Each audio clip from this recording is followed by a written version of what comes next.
of its breakdown. And we indicated that there was a critical risk window that was setting up as early as the April 3rd and before the April 7th area. So we're right in that window. We were anticipating upside resistance in the area of starting out at 620 to 627 with an upward spike into the 638 area. And each time the market kind of tried to pull into the low 30s, it started backing off by about 10 points. And right now what's basically happened is that we're now getting a consolidation or kind of a box-like trade around that risk window.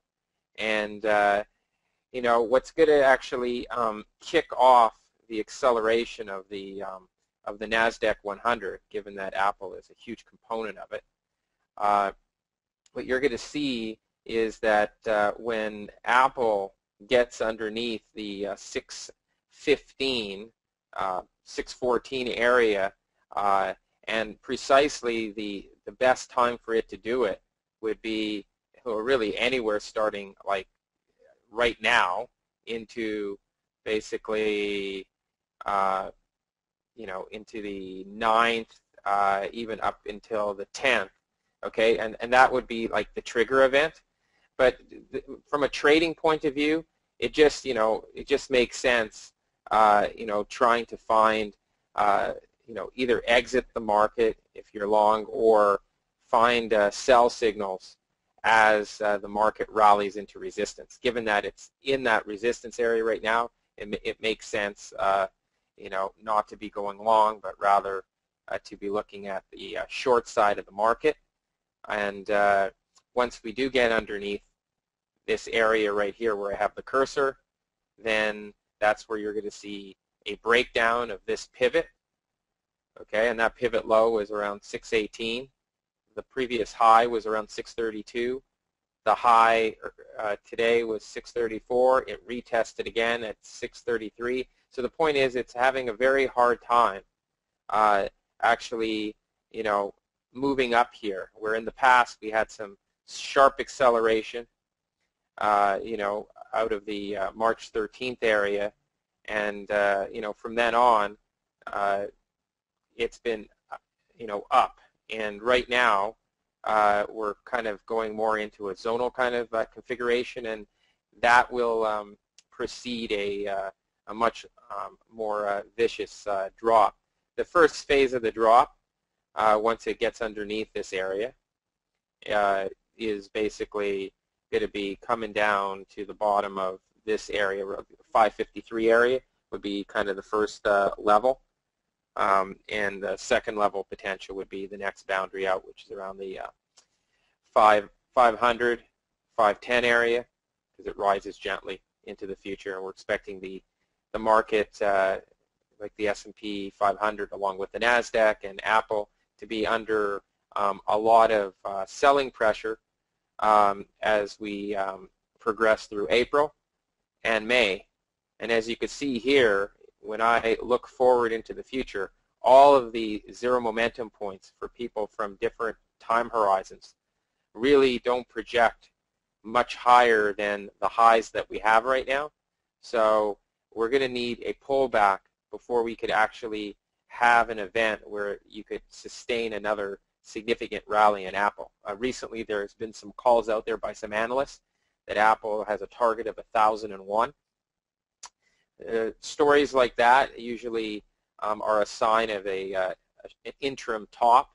I do believe that Apple is going to go much higher than the current highs that were set, but I don't believe, based on the analytics that we're looking at, that it's going to be able to justify these valuations without a very significant pullback that will then allow opportunities for buy signals to develop sometime later in May or later in June. And when that happens, we'll be first to indicate that it's an opportunity to go long again, as opposed to staying out of the market.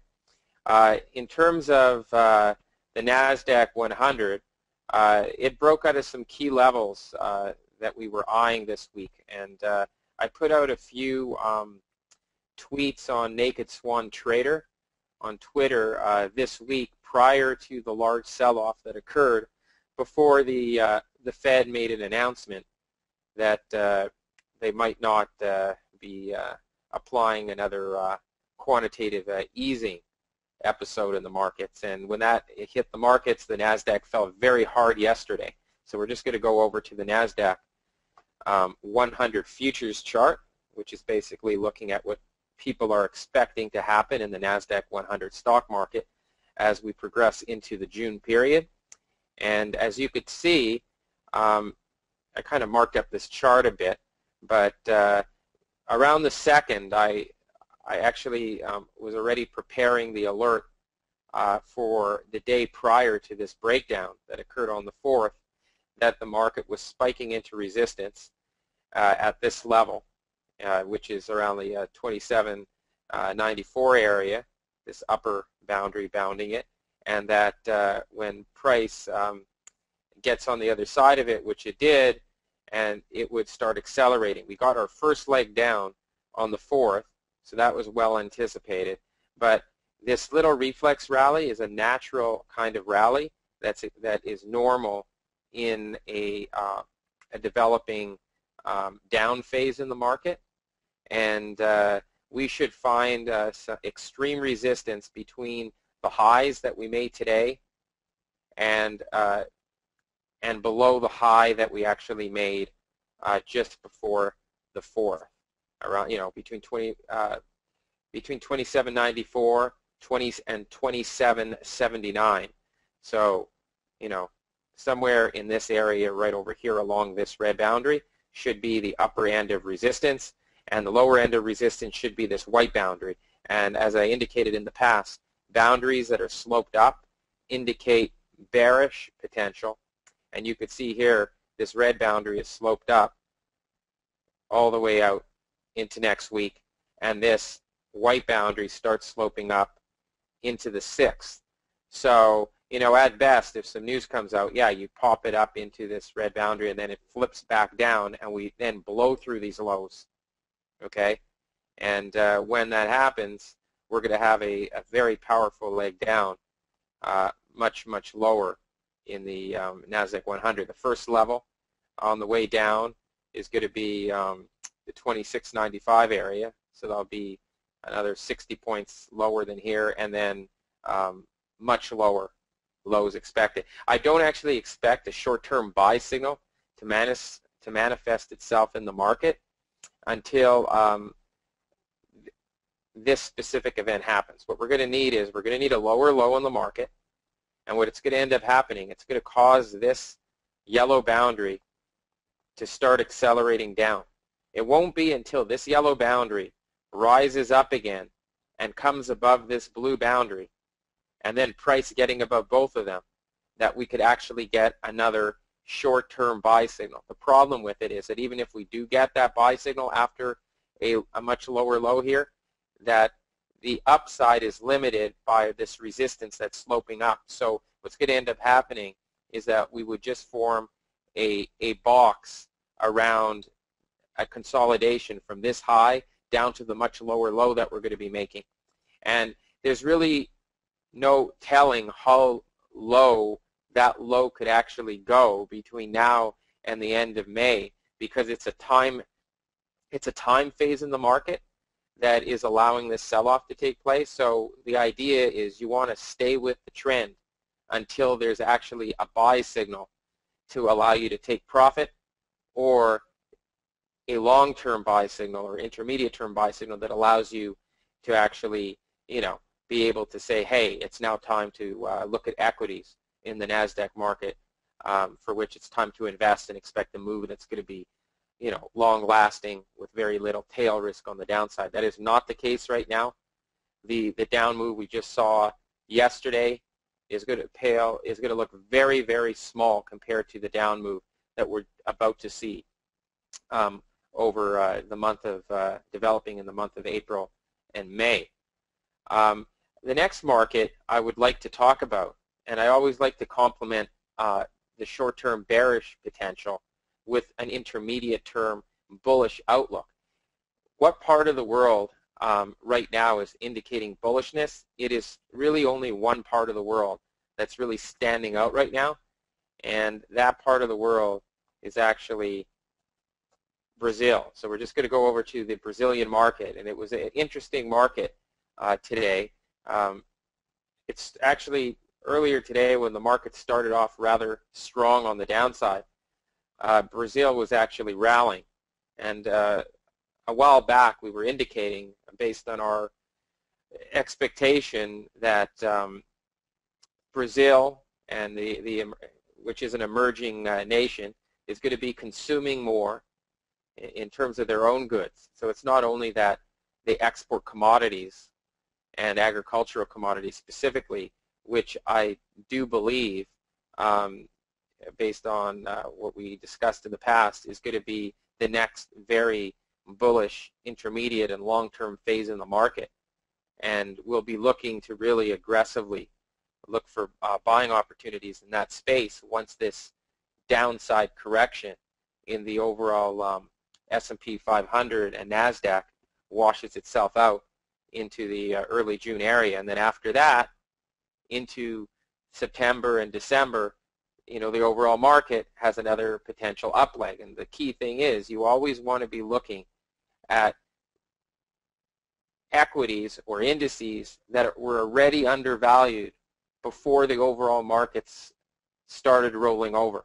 Because this way, when the markets are at a key buy point, the areas that were really interesting, that held up really, really strong during the selling, are going to be the areas that are really going to shine for the next bull phase. And it looks like the next bull phase is going to be in commodities and the commodity-related country like Brazil.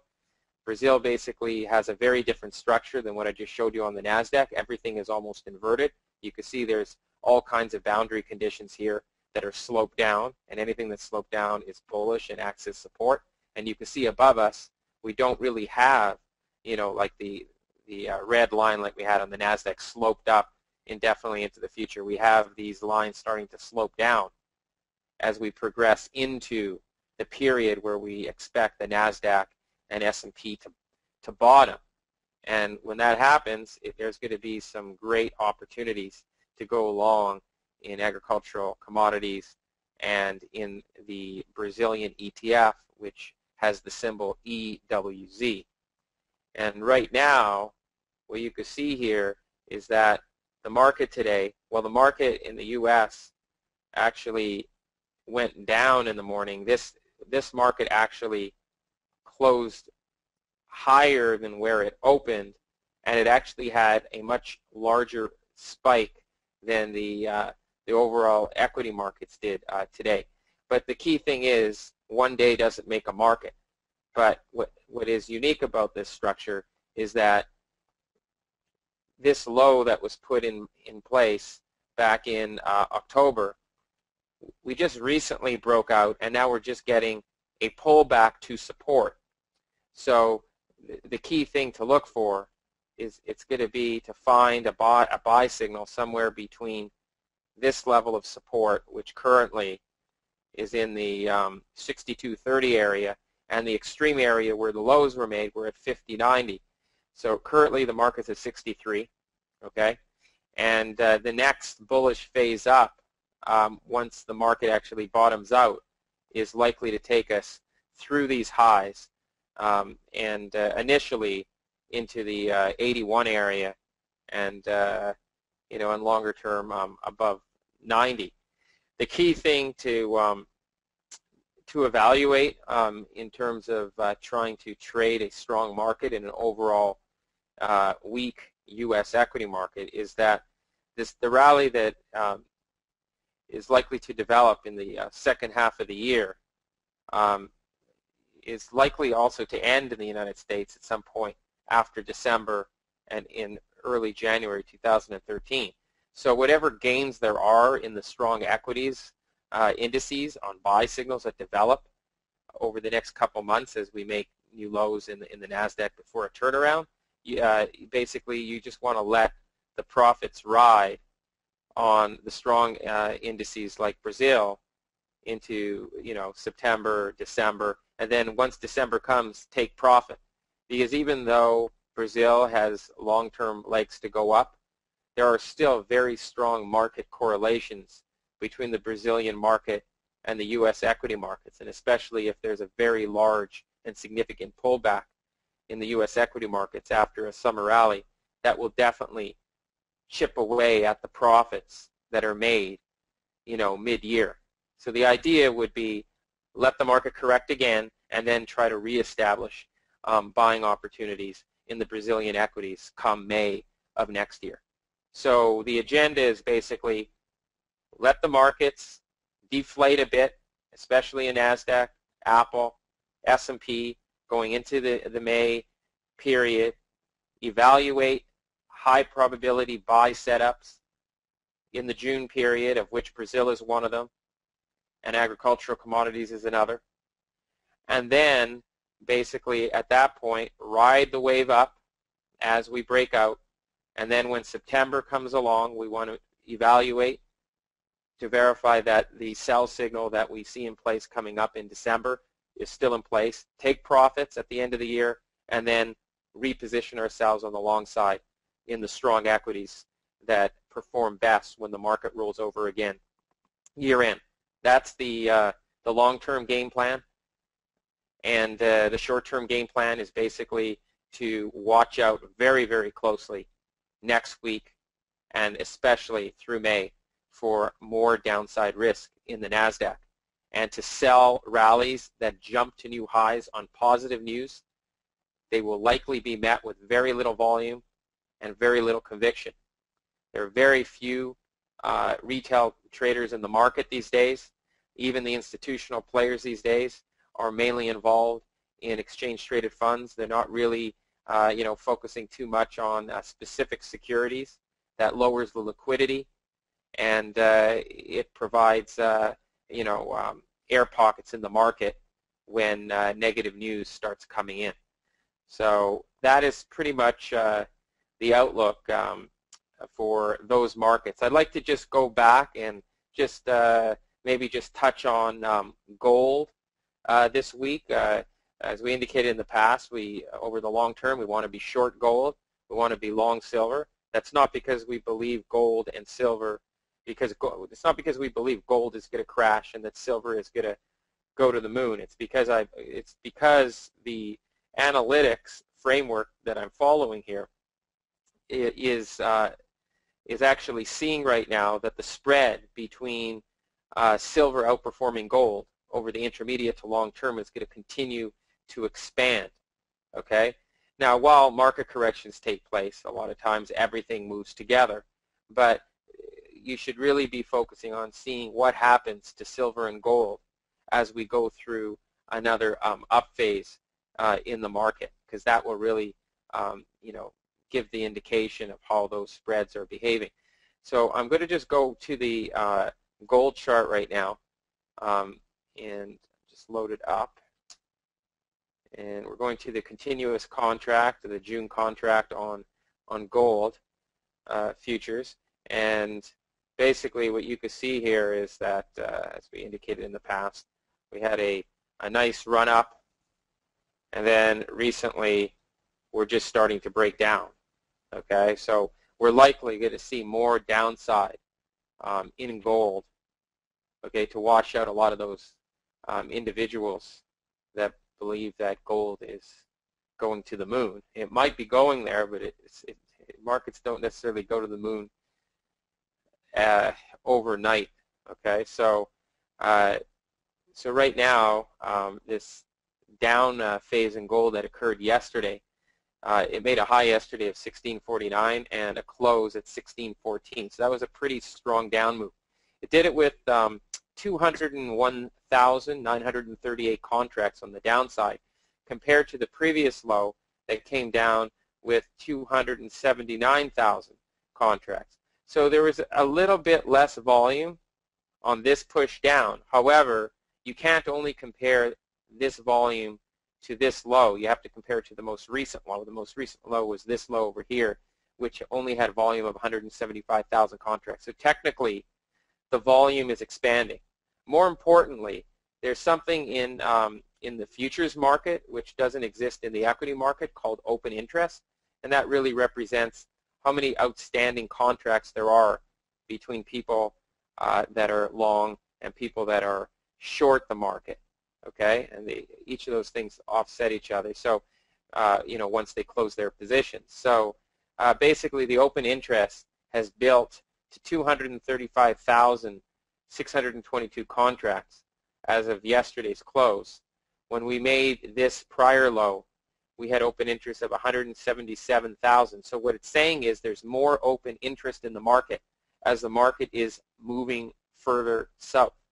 And that means that even though the market may seem that it's more undervalued in the sense that prices are lower, the fact that there are more contracts outstanding means that there is still a considerable potential for volatility on a forward-looking basis on gold. Also, you can see there's a number of short-term cycles here that are sloped up, so that if we were to get underneath these, like the 1597, you would have a nice little gap down to 1555. I do believe there's some support there, but you know what? Watch out, because if, for whatever reason, if the U.S. dollar continues to rally, and that would have something to do with the fact that the Federal Reserve indicated that in the interim they don't intend to add liquidity to the equity markets, that would not necessarily bode well for gold, because it would mean less monetary easing, puts a bigger bid in the U.S. Dollar index, and since gold is priced in U.S. dollars, that is basically a headwind for gold. Now, obviously, if there's market turmoil in the NASDAQ for the next month and a half, or the overall equity markets, then yes, I mean, in a sense, turmoil could help gold. That's why I'm saying the focus shouldn't be trying to figure out if gold is going up or down. The focus should be in figuring out which market is going to be impacted at a greater rate and with a larger magnitude. And right now it appears as if it's silver that is going to have a greater impact on any up moves, and gold that will have a bigger impact on down moves. So therefore, over time, the spreads will widen. And right now, I'm basically going to go to the silver contract, and what you're going to see is a little bit different kind of configuration in the chart formation. And in silver, you could see that we were basing for a much longer period. It never ran up to the evaluations that gold really ran up to. Now, silver, albeit silver is a little more volatile than gold, just because it's less liquid and there's a smaller supply of it available. But it's the fact that there is a smaller supply available means that over time, on any breakouts that occur both in the gold and the silver market, silver is the one from a liquidity standpoint that's likely to have a supply shock and have a greater upside potential. It also shows up in terms of the separations between these boundaries. You could, as I indicated in the previous chart, gold had a number of boundaries that were sloped up. Here we have some very strong support in silver, starting out at 29.60 and going all the way down to 25.50. Where with gold, we didn't really, we had like a nice big gap here, and if it got underneath it, there'd be big long-term problems. It's not quite the same for silver. So there seems to be an underlying bid. And secondarily, even if silver did, for whatever reason, gap underneath here due to the Federal Reserve, making another comment that makes the U.S. dollar go up significantly, the point is it's most likely to be the first of the precious metal commodities that will rebound the fastest off of a low that's put in. And that's the key. When you're trying to be a long-term investor, you should really be focusing just as much on the recovery off of lows that are put in, because it's at the lows where you want to be investing. And when you invest, you don't want to be investing with dead money for too long, okay? And I believe the biggest bang for the buck is in silver. So that's why it still makes sense, being long silver, short gold. And you can see here, with all this action that has been taking place recently, silver, even with this spike down that happened yesterday, it had a nice little reverse today. got as low as $30.98 yesterday, and then back up to a high of 31.81, which is basically right back in the range that it was in back on the 14th of March. Yet gold has a structure that's sitting right near the lows of its trading range with a wide gap and not that much support. So very different structure. So that pretty much outlines those two markets. I'd just like to go to one last market, and it's tied to the commodity market, which is also tied to Brazil in a sense, given that it's a commodity country. And I was indicating a while back that there is a setup developing in wheat for a potential breakout, and we recently had one of the largest up spikes in the past few days. Just a few days ago, we had this huge bar that rallied from an open of $613 to $6.13 to a high of $668. That's quite significant.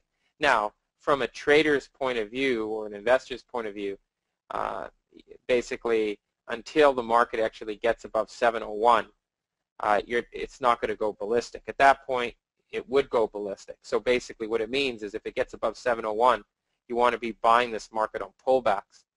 And, pullbacks being, back to whatever low was made. So likely somewhere in the 589 to 680 area is where you want to actually be buying. And you could see there's nothing but clean air for up potential as we progress, into the future. All the boundaries are starting to slope down. There's huge gaps between them, and all kinds of support from long-term time frames supporting the market, which is very different than what we just showed in the NASDAQ.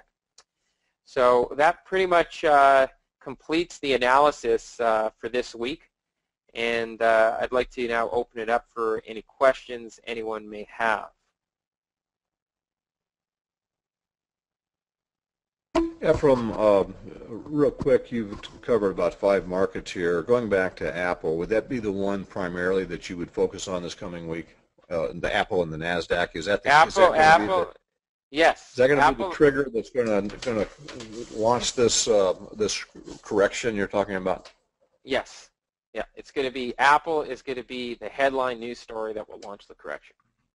Okay, and will you be sending out any video briefings this week if you see anything that is of interest or you think is mission critical for our subscribers? Yeah, if there's something different than what we already indicated. But I mean, if Apple ends up taking out 615, area, and it comes off of that spike high of 638 before it does that, then I mean there's nothing new to say. But let's say it came down to near 615, and based on the way it came down there, let's say I was going to put out a comment saying that okay, it may go back to 630 again and then spike underneath, say 620.